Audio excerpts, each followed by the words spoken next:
This is crazy. Some marvels fight to endure.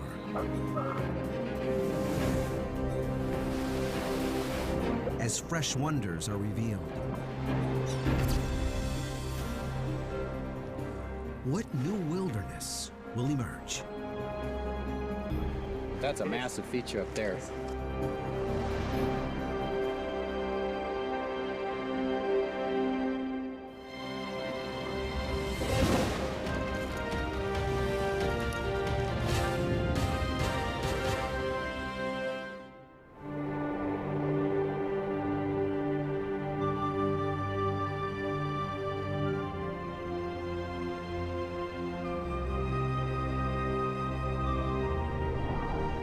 Glacier National Park.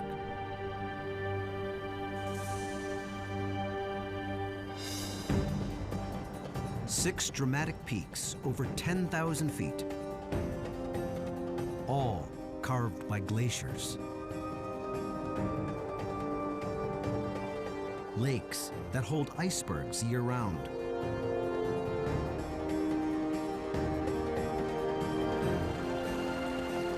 Countless waterfalls, fed by melting snow and ice. To see it, act fast. The Earth is warming at an alarming pace. The great ice masses that shape and support this ecosystem will soon be gone. Many things will never be the same. Plants, fish, mammals. Two big questions. How quickly will it change? And what defiant new wilderness will remain?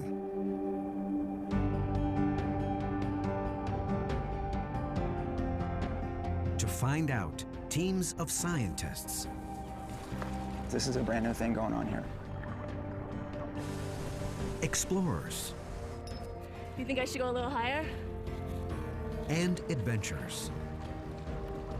There's a lot of unknown.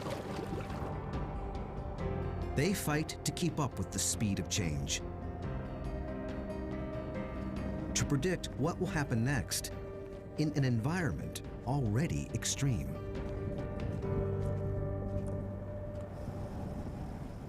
We've had one record of 166 miles an hour before the instrumentation blew away. We've recorded 100-mile-an-hour winds for 13 hours straight.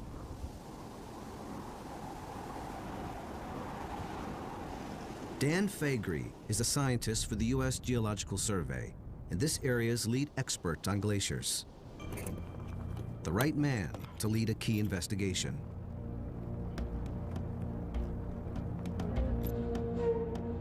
The subject, once the park's largest glacier.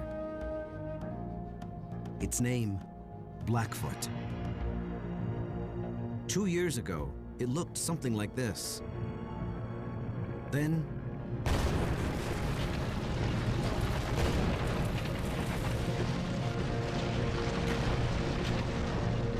thousands of tons of ice collapsed at once. Some 25 acres gone. Perhaps a defining moment for this wilderness.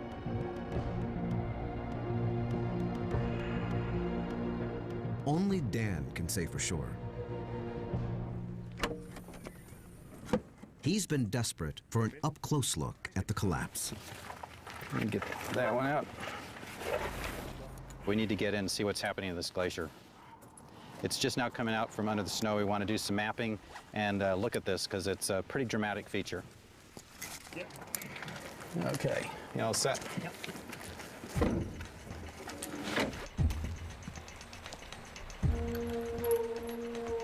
It's a 3-day expedition, much of it off the beaten track.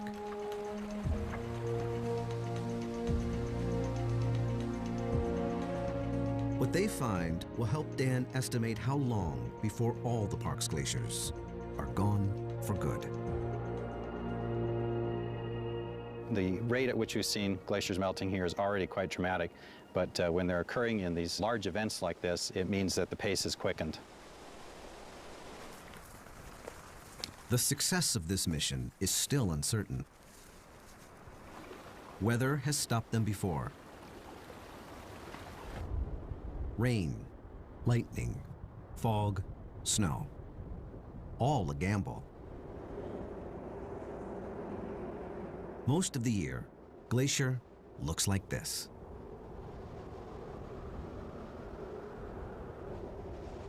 The true nature of this wilderness hides beneath a blanket of white, up to 20 feet deep.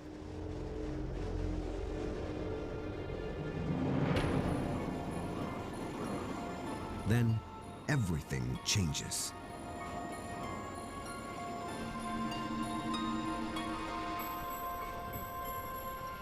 Summer opens a window, and for a brief time, explorers try their luck.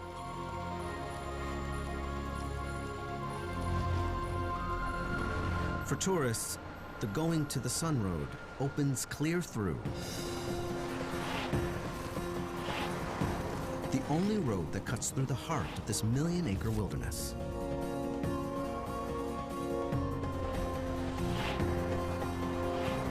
This road is how some 2 million visitors a year taste Glacier's splendor as they travel 50 miles from one side of the park to the other.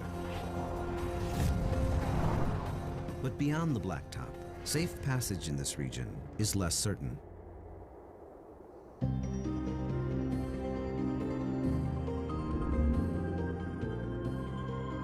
Where Montana borders Canada is a mountainous area ecologists call the crown of the continent. Right in the middle, Glacier National Park. It joins Canada's Waterton Lakes National Park to make the jewel in this crown. The Continental Divide splits it all into 2 unpredictable weather systems.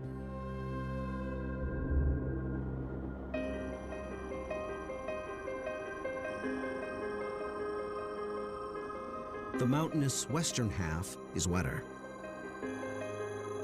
getting its weather from the Pacific Ocean. The eastern half is drier and adjoins the vast plains of the Midwest.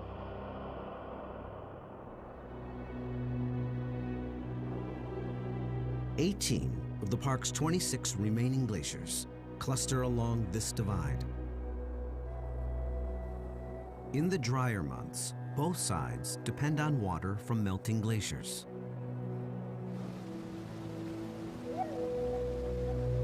But for how much longer?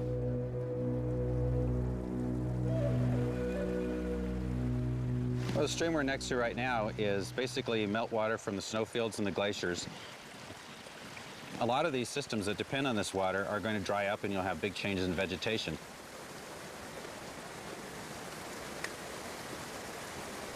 At more than 50 sites throughout the park, scientists monitor the habitat, biology, and chemistry of streams and waterways like this, with some startling results. It's a circulatory system, and National Parks ecologist Billy Schweiger is the man with his finger on the pulse. It's essentially a collection of vital signs of the health, the ecological integrity of the streams. The algae on this rock are called didymo, common name, rock snot. It's natural for some of it to be here. But last week, Billy encountered didymo unlike anything he had ever seen.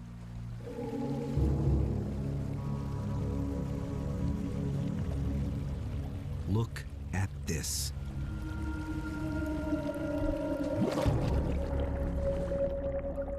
You know, we stumbled upon this the other day, and it's just like, wow, this is crazy. You know, why is this happening?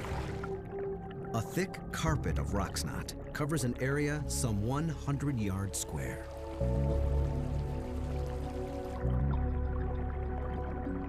Possibly the park's largest bloom ever. So the texture is very much like wet cotton. Feels like walking on shag carpet. For an aquatic insect trying to live in this, they want it to look like that, right? But it looks like this. This is a completely qualitative change in what this stream is like. Didymo is beginning to bloom in large mats elsewhere as well, likely driven by warming water. These kinds of blooms of Didymo did not occur 5 or 10 years ago. With water temperatures increasing, with the summers getting longer, there's a good chance that this will continue to increase. We definitely have to watch this really carefully. Didymo choking the waterways may imperil fish.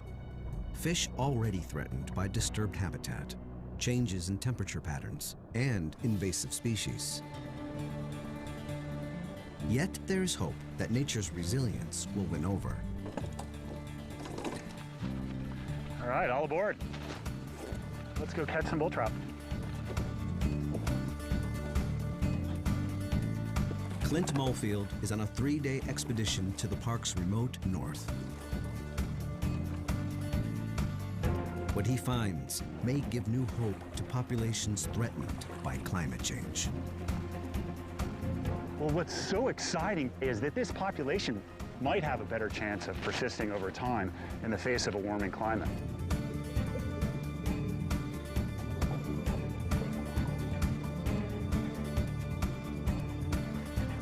This team of USGS fisheries researchers paddles across Lower Kintla Lake. Below them, the type of biological change common throughout Glacier National Park. These native bull trout are threatened by invasive species. We've seen tremendous declines in bull trout populations to the point that many of these populations are literally on the brink of extinction. But traversing Lower Kintla Lake is just the beginning of their quest. They've had a report of odd goings-on in the next lake up. Home to some of the strangest fish in the park.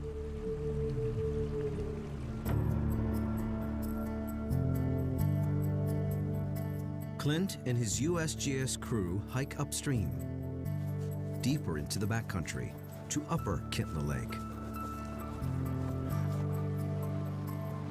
Their mission, to find out how the fish in Upper Kintla survive and thrive. Upper and Lower are 2 lakes separated by large waterfalls.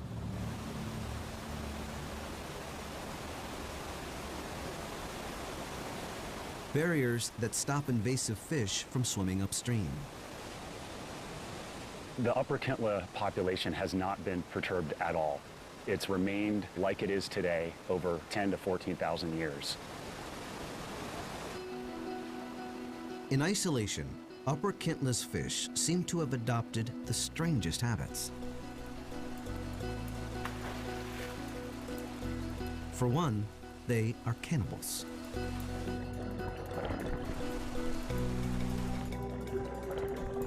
Big bull trout eat small bull trout. It's obviously working for the population. They've done it for thousands of years, so this is something that's been sorted out over, geologic time. Clint also sees last year's gravel piles, fish nests called reds. Only not where he expected them.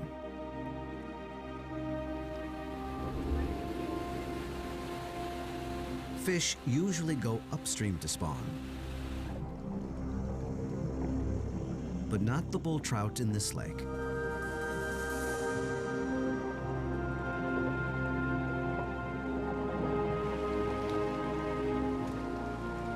They capture young Juvenile bull trout. Excellent. Good job. and confirm that these fish use the lake outlet for spawning and rearing. Nice. No one knows for sure why these fish swim downstream to spawn, Oh, there's one. but it's an adaptation that may serve them well when melting glaciers stop feeding the inlets. Under a warming climate, we expect the inlet streams to warm up. And they might not be suitable when the bull trout need to spawn. the outlet stream, it's always going to be supplied with water, and that creates some really good habitat. There's hope that that bull trout population in Upper Kintla Lake will persist.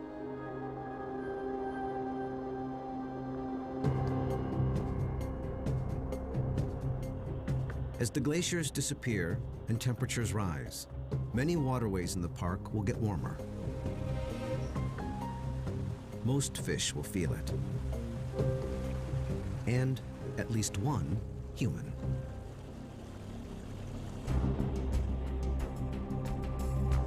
While most adventurers in Glacier National Park tackle peaks and ridges, Mark Enkenbauer combs the backcountry for lakes. I've stared at the map and I've just learned this 1,000,000 acres so much that I've kind of started looking at it more in terms of a series of drainages. You know, a lot of people think of it as a park of peaks. I see it as a park of lakes. Mark is 6 years into an 8-year quest to jump into all the named lakes in the Waterton Glacier Wilderness, some 168. Definitely not a bad view.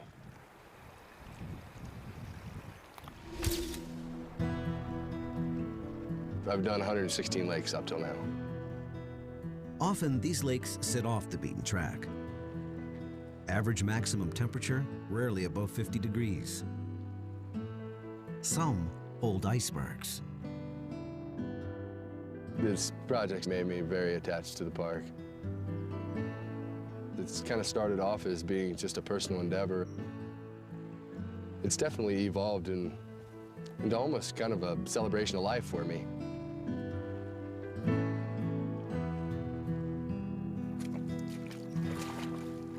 Now, a frigid moment of truth.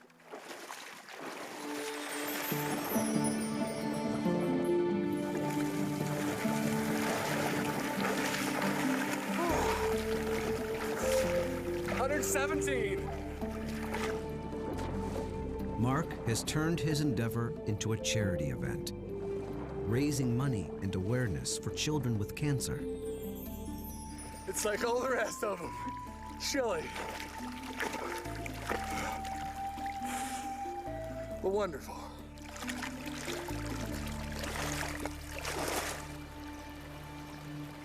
Mark has 50 or so lakes left. He'll be done in a few years. The question everyone wants to know, could temperatures change that quickly?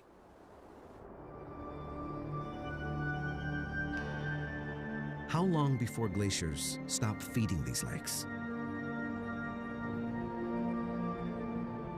By recent estimates, the year 2030.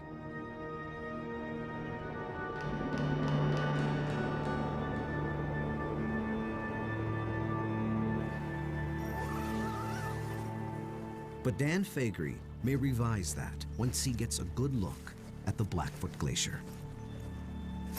And we're going to go to a ridge across the way and see if we can get to the area where the glacier collapsed. So this is going to be our first up-close look at it. So this is going to be something we're eager to see.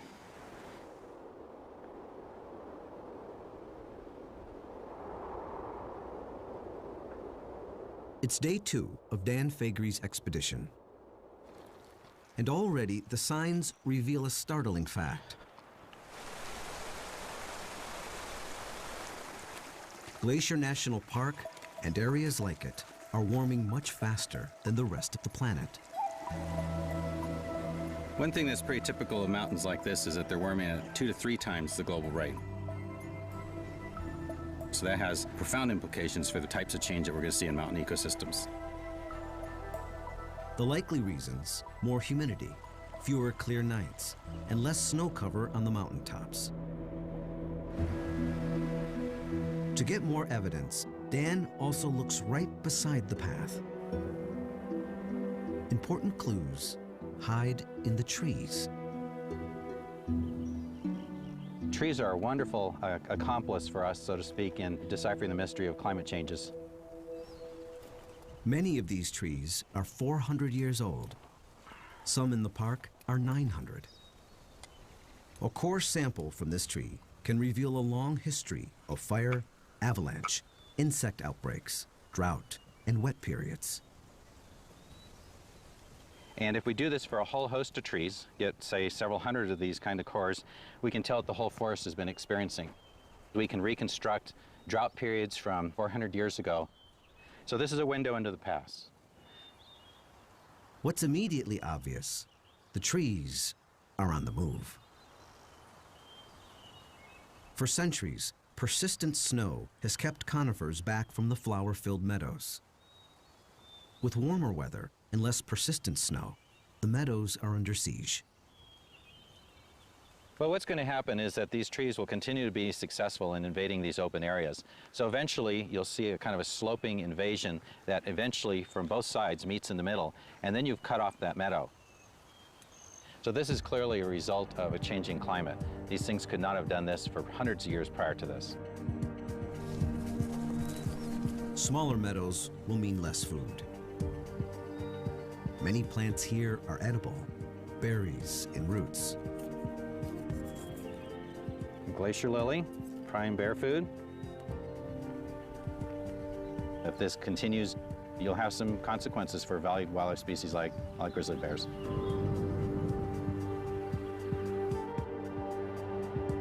Are bears threatened by these changes? It's Kate Kendall's job to find out. And she's found a revolutionary way of doing it. Let's look at the sample. I think it might be grizzly. Kate takes hair samples from trees that grizzlies and black bears like to rub on. This is really a great rub tree. It's had a lot of use from bears. It's got a lot of bite marks on it and claw marks. A few pieces of barbed wire ensure she gets all the DNA she needs.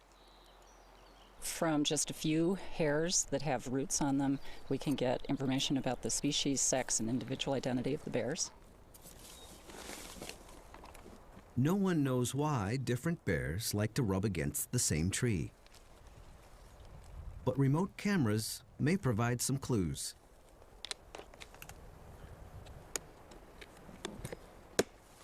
They've captured remarkable footage of bears rubbing.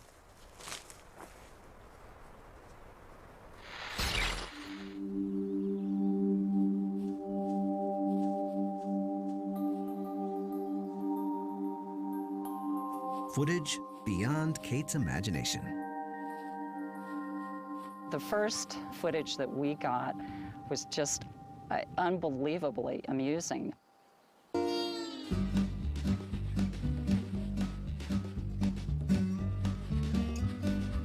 We just couldn't believe our lucky stars that we had captured this behavior on film.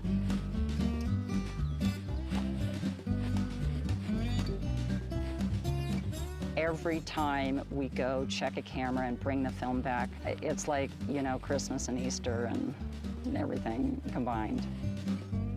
Perhaps the bears are scent marking. Perhaps it just feels good. Either way, the small pieces of wire placed on the trees capture hair.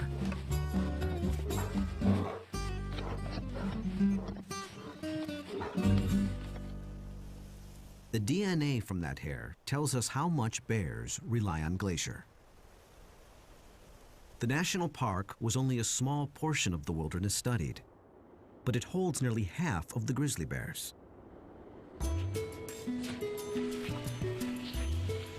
46% of the individual bears that we identified were just in Glacier National Park, which was 13% of the study area.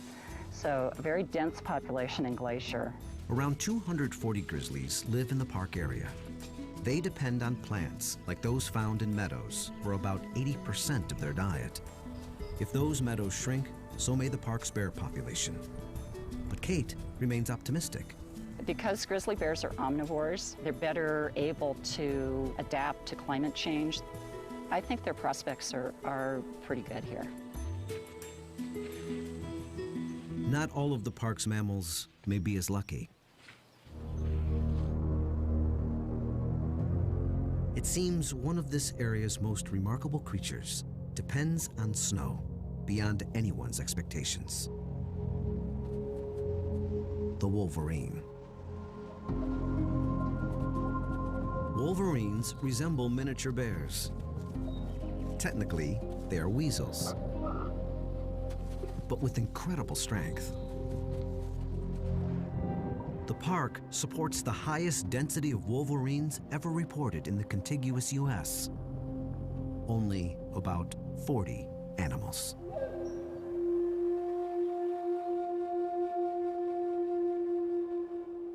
Biologist Jeff Copeland travels high in Glacier National Park. This is it. This is where they like to live. Jeff investigates wolverine habitat. He does it to find out how much wolverines rely on this landscape. So far, the results are astonishing. There's only been a handful of wolverine studies done in the world, let alone in North America. We're just beginning to develop a real strong understanding of this animal's role in the ecosystem. The Rocky Mountain Research Station supported a 4-year project. Jeff and his team tracked wolverines to their dens in the dead of winter, when only the bravest entered the park.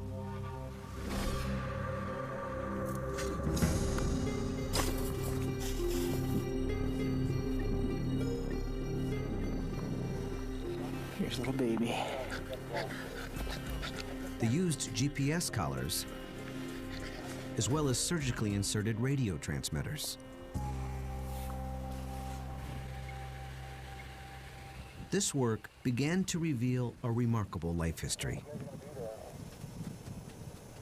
They found the young stay with mom for 8 to 9 months. Then they may spend a year with the father. From him, they likely learn how and where to find food. Adult wolverines can cover vast distances over the harshest of terrain, even in the dead of winter.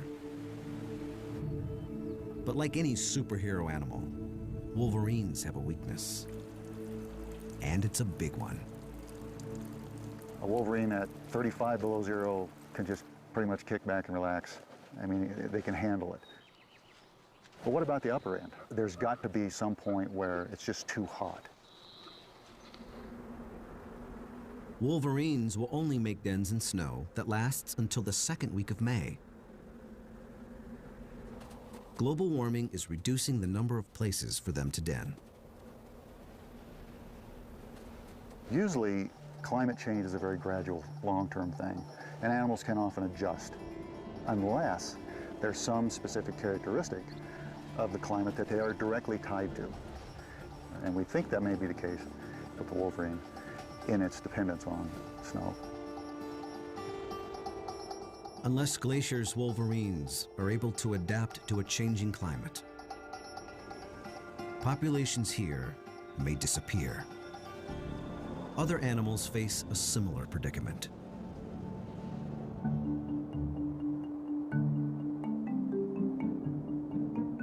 One may be more vulnerable to global warming than any other mammal in the lower 48. It's called a pika, an elusive species with extraordinary qualities. Lucas Moyer-Horner searches for pikas in high-altitude rocky outcrops. He studies their behavior and tries to get a count. They only can live in talus fields, boulder piles, and those are only found in mountain ranges. Even if he can't see them, he can count their food caches and note their distinct sound. That's a pika.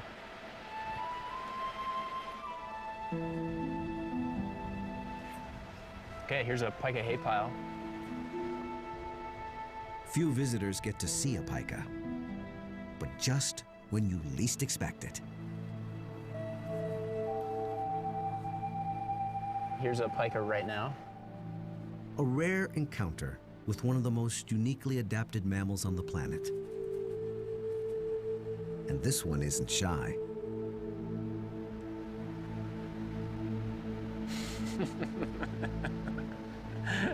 Never had them do that before. It most likely wants the salt from the sweat on Lucas's clothes.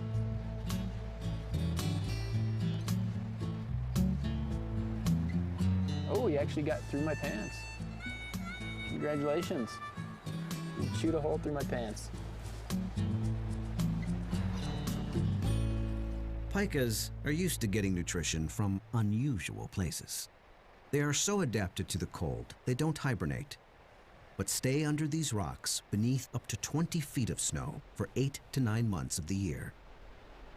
To survive, they'll even eat their own feces. There's some nutritional value to it, and they'll actually collect the feces of other species too and eat that. Like this is some marmot scat right here. The problem comes when it gets too warm. If they're outside an ambient temperature of about 80 degrees Fahrenheit, they'll die after about half an hour of exposure. I think they're emblematic of the type of animal that is going to have trouble dealing with climate change. And I think we can learn a lot from how they respond. Southern populations will almost certainly disappear as it gets warmer. The only question, how long before that happens here? There are a lot of changes here. Glacier Park's going to look a lot different without snow and ice. Dan reaches a major milestone on his hike to Blackfoot Glacier. He gets his first good look since part of it collapsed 2 years ago. Even at a distance, he's shocked.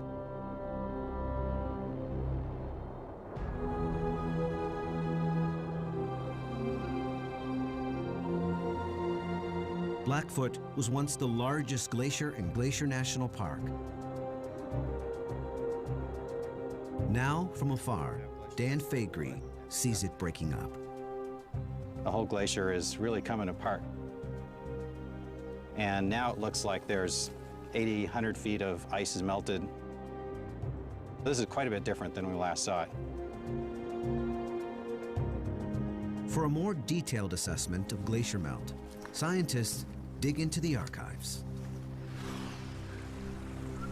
A good view of a glacier is precious to an expert like Dan. Yep, okay, we're getting closer. If he can get in the exact right spot. Okay, this is looking good. Sexton Glacier is one where the melting isn't so obvious.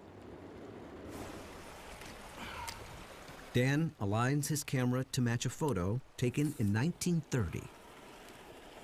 Well, there we can see the glacier as it was. There was an open meadow. There's a guy on a horse there. There's a photographer there. Well, I think this is probably the exact perspective. Subtle differences tell him this glacier is thinning. Elsewhere, old photographs, side by side with new shots, show extreme changes. It's a park-wide meltdown. Even glaciers that showed little melting for decades now rapidly retreat.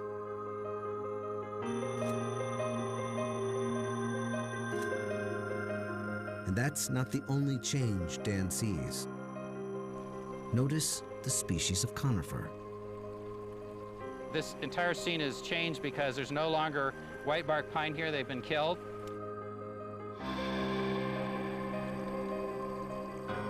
You're not only seeing changes in glaciers, but you're seeing changes in the trees in the same photograph.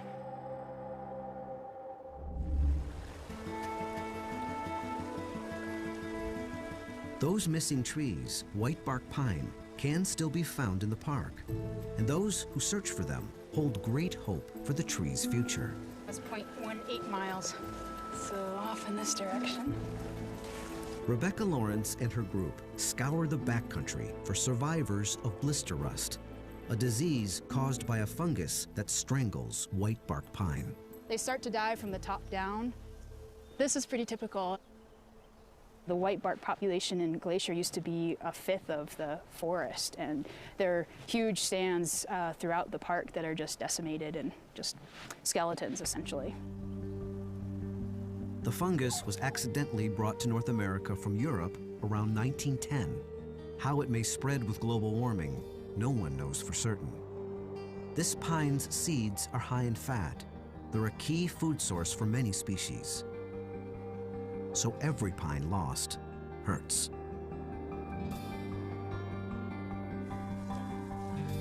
The good news? Every now and then, specialists find a white bark pine that seems to be resistant. I'm so excited. Good. Tight on the rope. Climb away.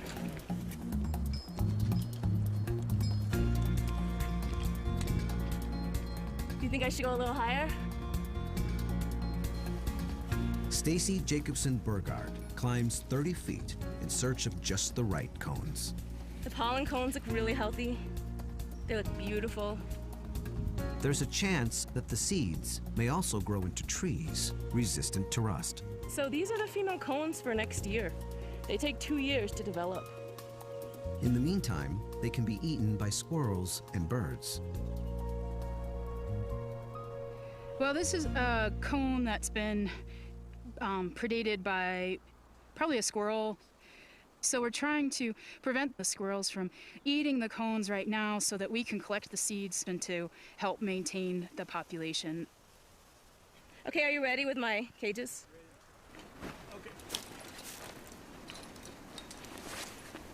So the team uses mesh cages to protect the cones.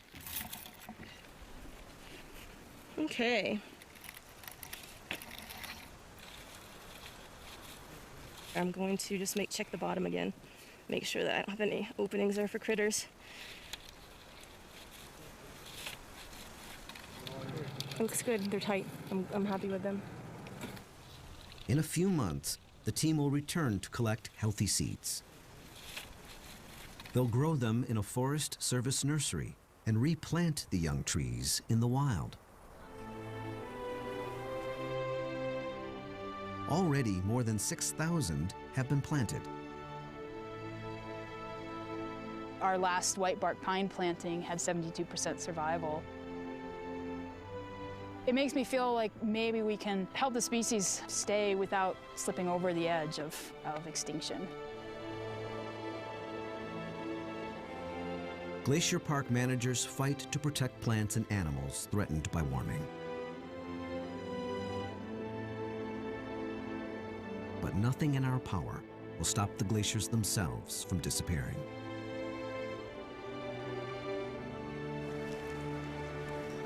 It does look steeper than we thought, doesn't it? Dan Faegre and his group hike their last mile to Blackfoot Glacier and the section that collapsed.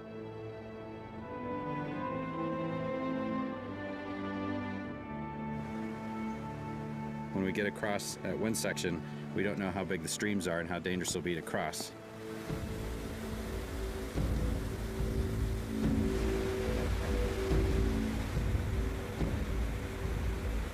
What they find will help estimate how long it will be before all the glaciers are gone for good.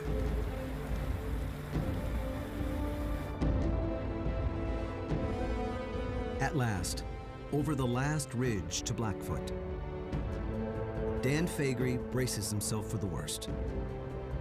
Dramatic signs of how quickly Glacier National Park will lose its glaciers.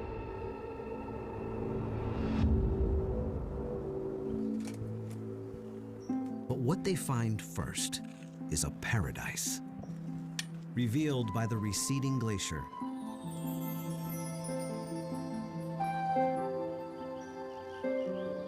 The extent of which they've never seen firsthand. It's pretty impressive.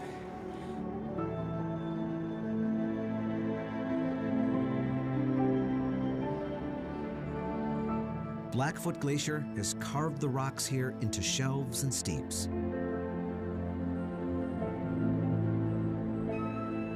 They now channel pristine water into aqua-green lakes and spectacular cascades. The glaciers are retreating and revealing all this sculpted landscape, and it's really kind of like a large playground.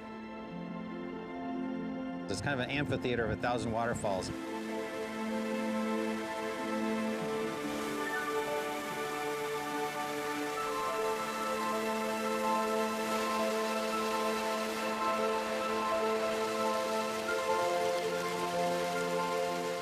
Just on the edges, there's a little bit of fringe of vegetation.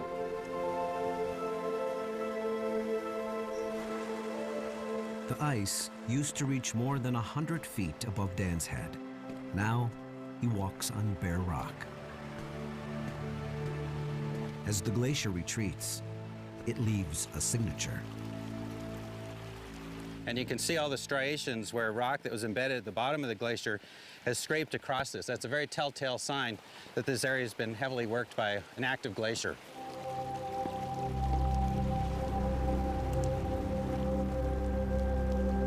Large chunks of ice break off without warning.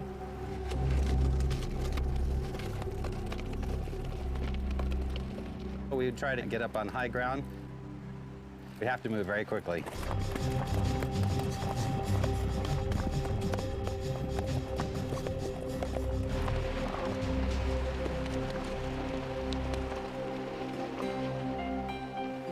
Dan cautiously makes it to the leading edge of Blackfoot.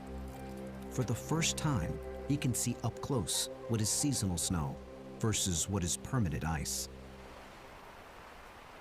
This is pretty massive. I mean, we have a face here that's 30, 40 feet high, and this is what broke off from the rest of the glacier and went cascading down behind us here.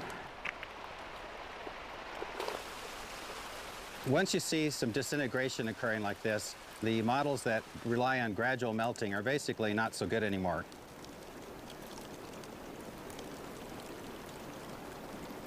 These glaciers are definitely melting 3 to 4 times faster than they used to. As the glacier thins and moves over some of the humpy topography, it just shatters, it just disintegrates. And so it's hard to believe that a glacier can go away this quickly, but when you have a situation like this, these glaciers could be gone in a decade or so. Everyone thought the glaciers would be here for at least 20 more years. Now it seems about 10. Blackfoot itself, once the park's largest glacier, now has areas so thin they'll likely go even faster. The landscape it carved will remain, but without the ice melt in late summer, most of these waterfalls will cease to flow. This brand new valley of roaring cascades will become a mere whisper.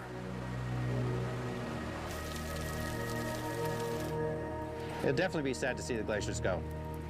But when you see this sculpted landscape, it's really a very kind of aesthetic area to be in. This is going to be an interesting part of the park for a long time, even after the glaciers are gone. This wilderness is undergoing dramatic changes that we are only beginning to understand.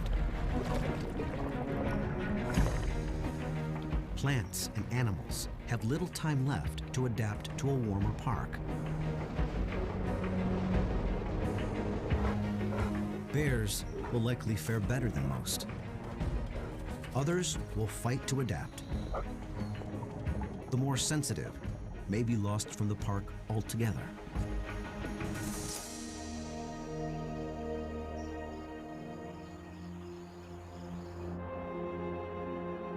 What will remain is a dramatic new landscape.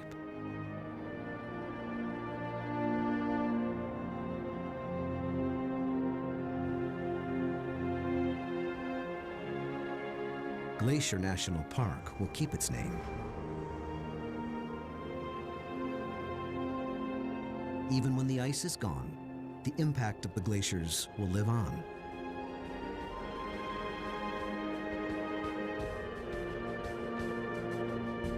They are like giant sculptors, leaving us with a great work of art to admire for eternity.